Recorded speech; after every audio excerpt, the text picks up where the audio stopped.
दुर्गा नदी के किनारे बसा एक गांव फूलपुर। गांव में कुछ 100-150 लोग रहते थे। अंजलि, जो कि पास ही के जिले में रहती थी और 12वीं पास कर चुकी थी, उसके पिताजी ने बेटी को जल्दी विदा करने के लिए उसकी शादी फूलपुर गांव के मुकेश से करवा दी थी। मुकेश कभी स्कूल नहीं गया था और इस कारण वो पढ़ा लिखा नहीं था और बाकी गांव वालों की हालत भी मुकेश जैसी ही थी। मुकेश के घर में उसके माता पिता भी रहते थे। सासू माँ, मैं बाहर मंदिर तक जा रही हूँ, आधे घंटे में आ जाऊंगी। अरे अभी कहीं जाने की जरूरत नहीं है, चुपचाप जाके रसोई में रात के खाने की तैयारी करो। और ये घूंघट क्यों हटा लिया है तुमने? क्या पता नहीं कि इस गांव में औरतें बिना घूंघट के नहीं रहती? रात में अंजलि छत पर जाकर अपनी मम्मी से बात कर रही होती है। तभी गांव की 3-4 औरतें उसे देख लेती है और दरवाजे पर आकर उसकी सास से शिकायत करने लगती है। और क्या हुआ? अरे छत पे तो देखो, आपकी बहू मटक मटक के किसी से फोन पर बात कर रही है। दिन भर फोन पे लगी रहती है। अरे कल तो मंदिर के पास वो क्या कहते हैं, सेल्फी ले रही थी। शहर की बहू रखना अच्छा शान की बात है, पर देखना इसके लक्षण से ये तो तुम्हारे परिवार को बदनाम ना कर दे। ये पहली बार नहीं था जब सास से गांव के लोगों ने अंजलि की बुराई या शिकायत नहीं की हो। अब तो ये रोज की बात थी। अंजलि ये सब सुन लेती है। जब वो नीचे जाती है तो मुकेश भी वहां आ जाता है।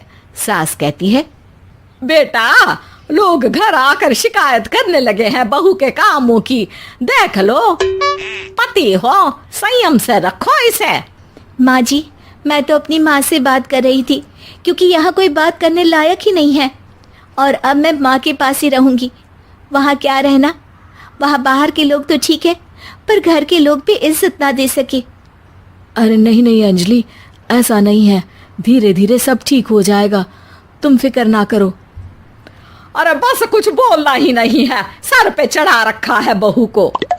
सास मुकेश की नरम बात सुन के वहां से मुंह चढ़ाकर चली जाती है। मैं तो कहती हूँ हम दोनों शहर चले जाते हैं। मैं पढ़ी लिखी हूँ, मुझे वहाँ नौकरी भी मिल जाएगी और थोड़े दिनों में आप भी वहाँ कुछ काम ढूंढ लेना। अरे नहीं नहीं अंजलि, हम यहाँ ना गांव का खेत, माँ पिताजी को छोड़कर शहर नहीं जा सकते। माँ पिताजी को कैसा लगेगा और गांव वाले क्या सोचेंगे? ये कहकर मुकेश सोने चला जाता है और अंजलि की गांव वालों द्वारा बुराई का सिलसिला बहुत दिनों तक चलता ही रहता है। लेकिन अंजलि गुस्सा ना दिखाते हुए समझदारी से काम लेती है। बारिश का मौसम चालू हो जाता है। जोरदार बारिश से पूरे गांव में हाहाकार मच जाता है। दुर्गा नदी में बाढ़ आ जाती है और बाढ़ का पानी पूरे गांव की फसल तबाह कर देता है। फसल की ये हालत देखकर गांव वाले निराश हो जाते हैं और बात तो यहाँ तक पहुँच जाती है कि कुछ लोग तो अंजलि को इस सब का दोषी ठहरा देते हैं। अरे पूरी फसल तबाह हो गई, पता नहीं किसकी नजर लग गई है।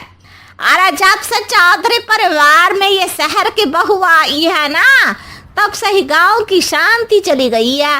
इसके कर्म कांड से माँ दुर्गा नदी भी खुश नहीं है। ये सब सुनकर बेचारी अंजलि रोते हुए अपने घर चली जाती है। कुछ दिन बाद सभी गांव वाले अपनी फसल का मुआवजा लेकर अपने अपने घर आते हैं। मुकेश भी 1500 लेकर आता है।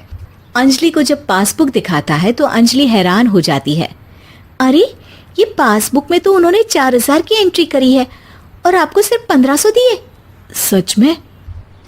अरे वो सरकारी अफसर आपको बेवकूफ बना रहे हैं। सरकार की तरफ से हमें 4000 मिले हैं, लेकिन बाकी का सारा पैसा खुद ही खा रहे हैं। आप लोग के अनपढ़ होने का फायदा उठा रहे हैं। ये सब सुनकर मुकेश परेशान हो जाता है, लेकिन अंजलि उसे हिम्मत से काम लेने को कहती है और सुबह होते ही मुकेश को पंचायत कार्यालय ले जाती है और साथ में गांव के और लोगों को भी। आप सरकारी बाबू क्या गांव के लोगों को बेवकूफ समझते हैं? आपको क्या लगता है ये पढ़े लिखे नहीं है तो आप कुछ भी मनमानी करेंगे? ये बेचारे दिन रात इतनी मेहनत करते हैं, ये हमारे अन्नदाता हैं और आप इनके साथ ऐसा धोखा करते हैं। अरे क्या बके जा रही है ये लड़की, किस धोखे की बात कर रही है?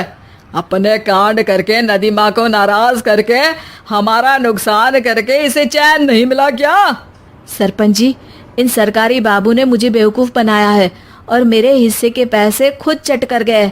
बस ये सुनते ही सरपंच वहां से दुम दबाकर भाग जाता है। पता चलता है कि जनपद अधिकारियों ने गांव के सरपंच के साथ मिलकर सबके साथ धोखा किया है। सब लोगों का विरोध शुरू हो जाता है और आखिर में अधिकारी सब गांव वालों के हिस्सों के बचे हुए पैसे उन्हें लौटा देते हैं और कई दिन तक सरपंच गांव में लौटता ही नहीं। अंजलि, तुम नहीं होती तो हम गांव वालों को तो पता ही नहीं चलता कि ये हमें हर बार बेवकूफ बनाते हैं। हाँ हाँ अंजलि बेटी, हमें माफ कर दो। हम सब तुम्हें बुरा भला कहते रहे, लेकिन तुमने ही आज हमें बेवकूफ बनाने से बचाया है। हमें तुम पर गर्व है बेटी। अब समझ आया कि सरपंच तुमसे नहीं, तुम्हारे पढ़े लिखे होने से नफरत करता था। क्यों ना इस बार हम अंजलि को ही सरपंच पद के लिए चुन ले? क्या कहते हो गांव वालों? पढ़ी लिखी सरपंच। बस पूरा गांव अंजलि के लिए ताली बजाता है और अंजलि की सास उसे खुशी से गले लगा लेती है।